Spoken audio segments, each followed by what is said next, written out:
Vi um gato na janela do vizinho, algo tão simples, mas naquele momento aconteceu algo inesperado que mudou completamente a forma como eu vejo a vida até hoje. Não sei ao certo quando começou. Talvez no final do inverno, quando o céu ainda era cinzento, mas já não tão agressivo. Numa manhã, enquanto regava os vasos teimosos que insistem em sobreviver no meu parapeito, o vi. Um gato grande, de pelo alaranjado com manchas brancas, sentado na janela do prédio em frente. Olhava para mim. Não miava, não se mexia, só me olhava. Achei que fosse por acaso. Um gato qualquer desses que circulam pelos telhados de Lisboa, procurando um canto morno onde se enroscar. Mas no dia seguinte, lá estava ele de novo. Mesma hora, mesma janela. E, mais uma vez, me olhava. No terceiro dia, já o esperava. Fingindo que ia checar a lavanda, mas, na verdade, procurando seus olhos. Havia algo na calma dele que me acalmava também. Como se aquele bicho soubesse de alguma coisa que eu não. Como se a simples presença dele ajudasse amanhã a se organizar melhor. Já estou reformada há mais de 10 anos. As pessoas acham que isso é descanso, mas nem sempre é. O relógio fica embaçado. As tarefas da casa se repetem sem urgência. Há dias que parecem não ter bordas. Por isso, talvez, aquele gato começou a importar mais do que eu queria admitir. Não tinha nome e eu nem pensava em dar. Era o gato da janela. Assim o chamava na cabeça, como se fosse personagem de uma história que não se ousa escrever por completo. O que me surpreendia era que sempre vinha sozinho. Ninguém o chamava, ninguém o seguia. E nunca o vi na rua. Só ali, naquela janela com a pintura descascada e um vaso quebrado no canto. Me perguntava de quem era. Mas não perguntava mais. Eu ficava com a minha chávena de chá, às vezes de pé, às vezes sentada, e ele se acomodava com uma dignidade que só os gatos conhecem. E assim, sem falar, sem tocar, sem saber sequer se éramos importantes um para o outro, partilhávamos as manhãs. E, pouco a pouco, os dias sem ele começaram a parecer dias incompletos. Comecei a deixar coisas para ele. Uma fatia de fiambre em cima do parapeito, uma vez até uma tacinha com leite. Embora estivesse do outro lado da rua, na minha cabeça fazia sentido.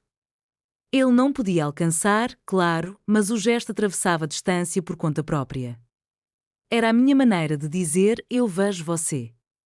Alguns dias, falava com ele em voz baixa enquanto regava as plantas. Comentários soltos, sem muito propósito. Hoje está frio, não é? Pareces pensativo. Também dormi mal hoje. Não esperava resposta. Mas parecia que ele, na sua serenidade absoluta, escutava. Ou, pelo menos, não ia embora. Havia manhãs em que eu não tinha vontade de sair. Mas quando pensava nele, obrigava-me. Vestia-me, preparava o chá e saía para a varanda. E lá estava ele. Como se também me esperasse. Nunca tive animais de estimação. O meu marido não gostava. Dizia que faziam barulho, que sujavam. Ele já não está, faz muitos anos, e a casa foi ficando cada vez mais silenciosa. Às vezes, tanto silêncio pesa. Como se caminhasse dentro de um cobertor molhado. Mas desde que aquele gato apareceu, o silêncio mudou. Continuava lá, sim, mas já não pesava. Era mais uma pausa. Um sossego partilhado. Algo menos meu, menos solitário.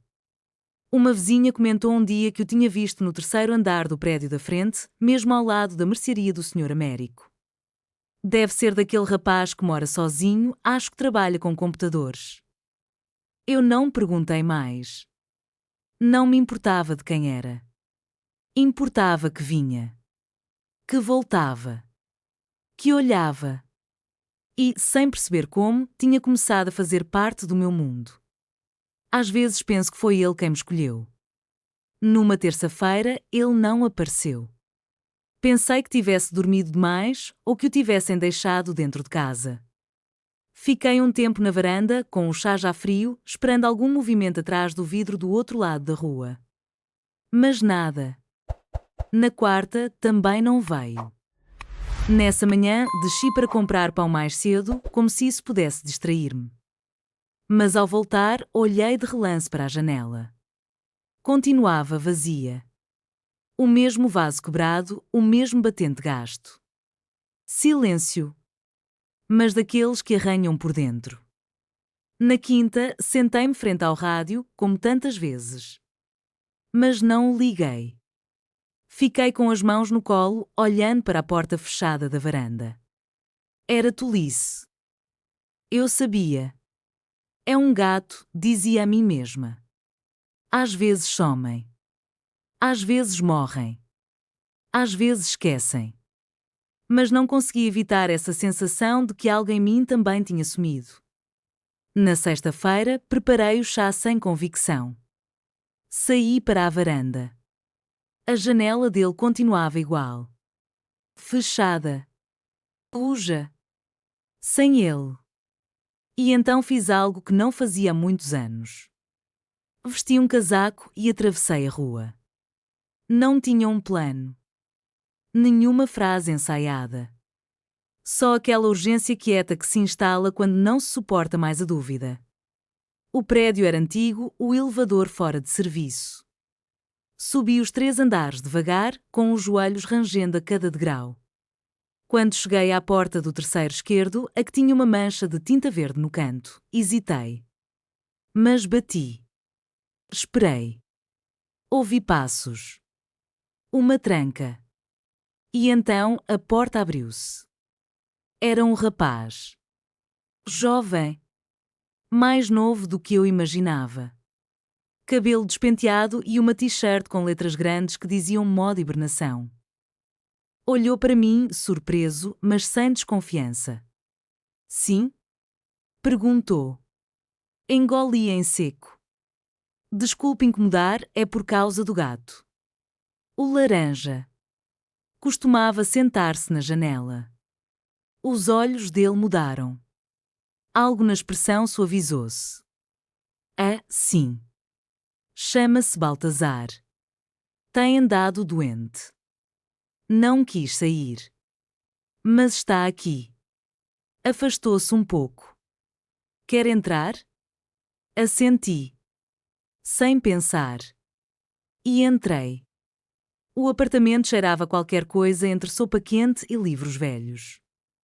Não era sujo, só desorganizado, como quem arruma até certo ponto e depois se cansa. Baltazar, o gato, estava enrolado numa manta no sofá. Levantou a cabeça quando me viu. Surpreendeu-me o alívio que senti. Levei-o ao veterinário, disse o rapaz, oferecendo-me uma cadeira. Já tem muitos anos. Desidrata-se com facilidade. Mas parece estar a melhorar. Assenti, sem saber o que dizer.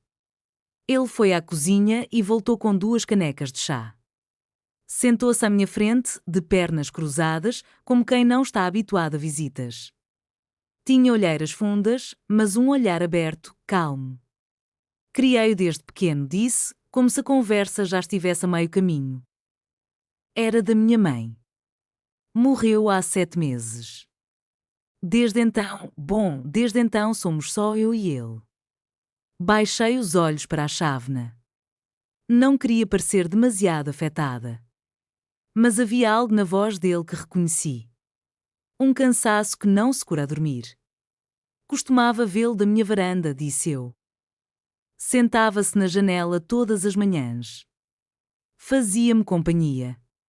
Ele sorriu, mas só com os lábios. Sempre foi curioso. A minha mãe dizia que os gatos sabem quando alguém precisa deles. Baltazar esticou-se e aproximou-se de mim. Estendi a mão e ele cheirou-a. Depois deitou-se aos meus pés, como se também me reconhecesse. Ficámos ali um bom tempo sem falar. O chá arrefecia devagar. Às vezes, o silêncio, quando partilhado, já não pesa. Antes de sair, ele acompanhou-me até à porta. Obrigado por ter vindo, disse. Obrigado por me ter recebido, respondi. E ao descer as escadas, senti que algo se tinha desatado cá dentro. Não como uma dor. mais como um nó que finalmente se desfaz. Voltei no dia seguinte com um saquinho de ração úmida que encontrei no fundo do armário. Bati à porta e, desta vez, foi o próprio Baltazar quem apareceu primeiro, espreitando por entre as pernas do rapaz. Entre, disse ele, sem precisar perguntar quem era. Já não parecia surpreendido por me ver. Como se estivéssemos a criar, sem combinar, um novo hábito. A partir daí, passámos a tomar chá juntos 1 ou 2 vezes por semana. Não combinávamos nada. Às vezes eu aparecia com uma caixa de bolachas, outras vezes era ele que tocava a minha campainha com um termos debaixo do braço. Falávamos pouco. Coisas simples. O tempo. As ervas daninhas nos telhados. Fotografias antigas que não se têm coragem de deitar fora. Baltazar voltou à janela. Não todos os dias, mas com frequência suficiente para que, ao vê-lo, eu sentisse o peito ficar mais leve. Já não era apenas a presença dele que me fazia bem. Era saber que, do outro lado, alguém também olhava para mim. Numa dessas tardes, enquanto tomávamos chá na cozinha dele, ele disse: "É estranho, não é? Partilhar o silêncio com alguém e ele não doer." Assenti. Sabia exatamente do que falava. Numa manhã de chuva, ele apareceu à minha porta. Desci com um guarda-chuva na mão. Esperava-me com uma manta nos ombros e o olhar tranquilo. Convidou-me a entrar. Baltazar estava enrolado no seu canto preferido, como sempre. Dessa vez, não bebemos chá. Apenas nos sentámos. Ouvimos a chuva. Não dissemos nada. E nesse nada havia qualquer coisa parecida com casa. Agora, quando acordo e olho pela janela, não o faço apenas para ver o gato. Faço para ter a certeza de que, do outro lado, há uma chávena quente, uma manta, uma presença. E que a solidão, mesmo que continue, já não tem a mesma forma. O silêncio ficou mais macio. E no lugar dele há algo que pulsa. Algo como companhia.